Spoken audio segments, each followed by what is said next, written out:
O mai lau fa langa ta fa so. Ya o la fonga o masangi kongo moka. La fonga fo I ai ya tia. Wa tatau fo I ona fa ai tete o koku ai ai. Finga ngai la fonga fo. Yeah.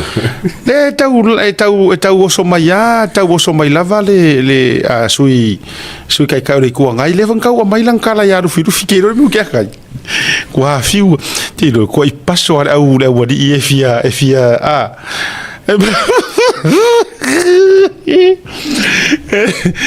no so mai kai fa sa fa ye ko le o so mai ko le pa fa sa fa ye rufi I la foi kai mi foi le ngau so foi la va un ale vo ko so ku ya le siango ma ko tori ai e te lo me matanga ia tua o le matanga ia o le o to e fa tauta a o le matua le la o le tu malo o rufi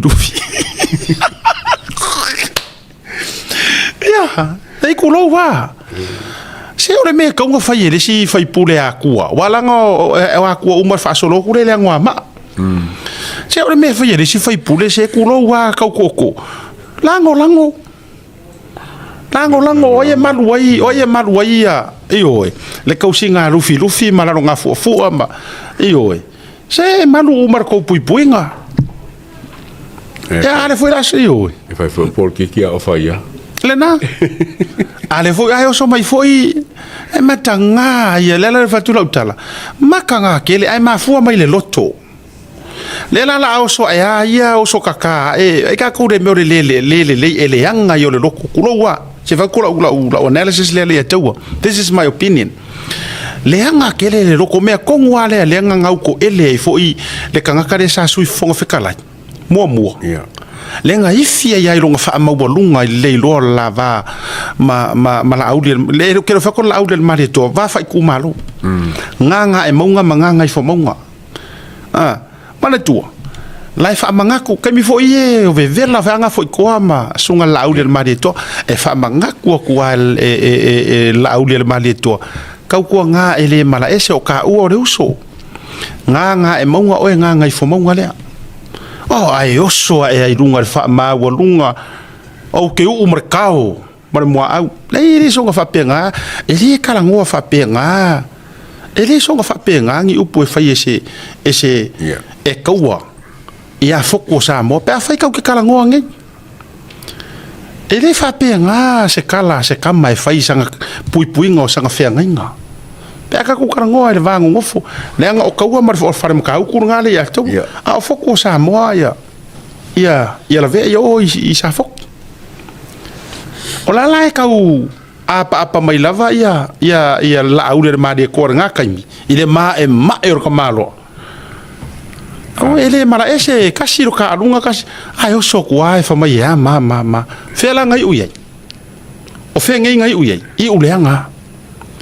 mo tanga tai fa ma walunga ele lore va le foi la ke va ia ku ngar ngofo mai ya ku loa le ngofo mai ya ku ma la to foi se e makila mai ai loko le o loko ngi fai puli saole o fe ku ia ka usinga I ala to ya sale to po tu lo ka oi ka fia mari ko ka ur papa oi mo so ring fa fia ngai e nga o yao pa yao e me si foro sale ko po a so fo ia fonko ia la wofo ora mor ku ya ku mon ka pa ko ai fa kilo me I la ronga fofo le ya to wor vango ngofo nga e makuara ku ya la ronga fofo ora ka oko ya ku mua ora sunga la ya rufi ora makua fo ilai o ku lo war ka usinga la e uma ka ko e fialo e fa ro ai si ai o ngole ka ko nga wo ya are o mai kongore mo ka fongo o le hanga yo le mea o le fa sumu ka o le si ai ka si are ku malo o mai e asi sile nei le ato o ma fo inga fa pa ka mai nga so nga fai kala sa ilele ku roa so nga fai mai nga kala anga I la nga fo ya o ma mai susunga rufi fa mangingo le mele ale vo ko so ai ke rola ukala ele o se ko fale a sale ko ngi po e mala ko fu ko singa ya yonga kapau ele o se ko fale a I kulo I lo ko angu fa pe foi o I e rua Yeah. yo sa lo fa ka so ka ngom sang por kele kulo fale aku ele o se ko fa ma se fa ukanga le ar ngu a ko mari kumalo ai o le tangata lava ina le ma e lua mo ale mala lua le anga loko Oi. Manga ye yo fongo. Ale na. Paua mea pe o ku le fongo ngol fongo fikalai. Pe o yenga leng manga ye fongo. An fongo fikalai. Manga ye ron kau kai ole. Le fongo ya papea fosa ngal par mia. Ai okay vai aku. Ko kiki ya e ko fale ngo fa pe ko kiki ya ele por ingal fongo fikalai. Fongo limongi. Ai funge yo o kima. Kulepa.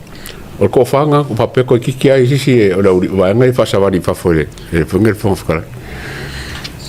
Ale si me to tele o tule malo longa o no tato media watch, o le tato community watch. Ngala paka I fo I fon fkalai ka kale o ri mongyang ngi. Ya fa ko fo. Na matua nga makua ko kiki fa ko le to inga tanga tulowa to telo e fainga tatele le ato pe a fai wa tu itele fainga ka kele e ko ikele o le ku le ato a faila e fa popo I matulanga o lo fa nga ni fola u fa sai na pe fa pe upu makala de e hanginga sau ai mare feku o ele ku mare malai o e ngore upu ke lo oi e o ai ko kongu pare mengi o pe o se sume paro kangi danga le foi nga rapaka im fa kongu le Ye wa vo wala o fo la la e longa kwal ko mu lungole ole mic mo le fa lo Tato vai. ka mo fo ya ne ka mo ya out kilmen ole sa mo le si ala mo kwa ye si le ola e ser me o ia talo fai o fa tau talangia e o foi nei ngaloi mo no fo la vai atu ai le foi le so sonia tulo le atua o le ngalo foi o le fai mangalo I kulowa I le ngongo foi fai pule mai atua o le pale mia o le yuli o le yuli fa o le ale wingo o fa matalanga so le or ko le or kuyakua o falanginga yor ka malo yuli mamoy ongo o le makua mo po o le makua sa fengu I vao o le makua fangau falanginga io yuli mamoy ongo o la longa fo kulo le ngo fo le wingo o fa matalanga e yuli el par mia so ore ya kele o mara malama kele ia la to wan me foi le bo la ka wa nga o porki ka foi nga o e marva ngo fo mare marva fa fianga le nga a ko mangingo ai ko ke mo le ava kuli ma le ava faka e ko ke ngo fo va fa lo e u ke me u mai ko fa kala ai sia ele so nga si se ka ele so nga si ile nga fa malu mai ka mapungefu ia yuli mamoy ongo fa malu yuli mamoy ongo la ye kalo ma ngao ma kofu yo foia ai ar ngo fo ya fo kanga makafua ioi fa solo mai le ngo fonga ele e fa penga u mai le amo muar ku ya ku ile lima makua ko finga o fa o polo fa ya sa de ko ngipo e o foi ya ku ar fa wongo la ko ia pa o fonki wa o manga mai o io le vango ngofo ai se langa e u ai kau le pa e ko ke pui o mai le ku ya ku ai ko ke pui I kama fa sa u sa fe ngu I vao sa le valasi o ko uma ko ke kausia ya mai ka wa ku sa mo e pe ke ele urunga ele anga le loko le si makai ya onga fa ngoa ya e malu la lufi e malu ya o ko marko pui nga e malu para mia ku lo le au le mali ko le yuli la ngale fo ko mankua e malu ya o ko sila li atou. For the first time in the history, o le wa kelenga whaamangu ia inga, a ku ua sesi ku pe anga whaapea e alo ange kuila e pa e fisosoangi anga supporters e la lango le kula i me o le lauri al maria ko. E ma whaila on kako karango whaapea le ataua, tate le ion marolonga, e ma whain kako karango whaapea. O lea ua koe pa le mia le sire pa. Ia ua vaila iai. E sa ora ukala. O lea ua koe pa le mia le sire pa ma le sa le panga. O ai, le angore kupua. O le pure kiu a koha. O le kama pungefu. E oe. O le au e lua o le whakiarofa. E kau o mai e lauri sua whanga. Vai le me ta o le tō whalo loto. A e kangola o e whaafile e mūlau piko ma e whaapea. Vai. E le o sesi lea kama. A kako uo o e le o onga. O le ua umanga o pale mia i le pā. Le ua pale mia le sa le panga. A o le kumaloa e kasi. Pea e kango le e kuu i lau whaakofara inga mangingu.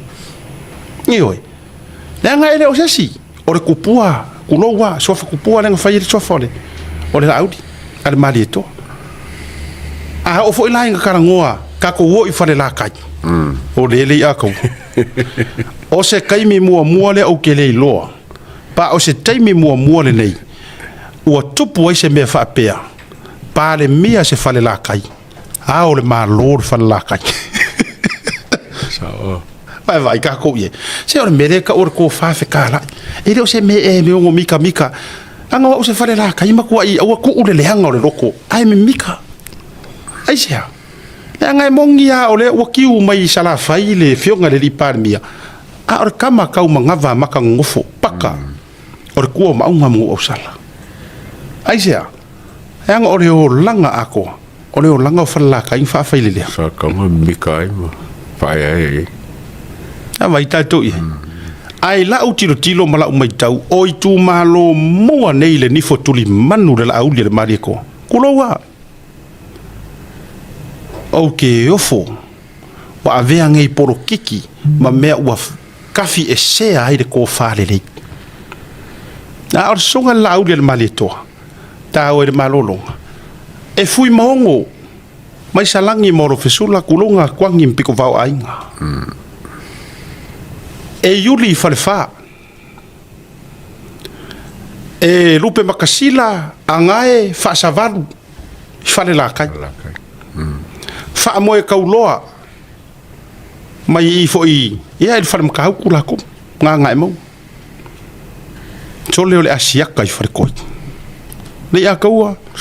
O le asiaka ka maloa, o le asiaka kongu a le uru makua anga fili i whale koi. Asiaka le asiaka ia. La aude el maria ko. Ora lai ke le isi fio anga lai mo o mo mai. Malai whaakari e pe o whaakari vai.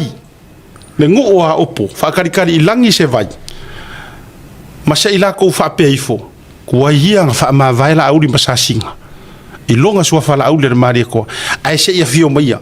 Se i whaalelelele aku langa rupe. E isi o nga suafa. Ai lengi kama i suafa la suafa ia. Kulau. E lengi ka mai suafa o kumu kumunga ele ngako ngu mafioanga a o ko o kumu kumunga o Samoa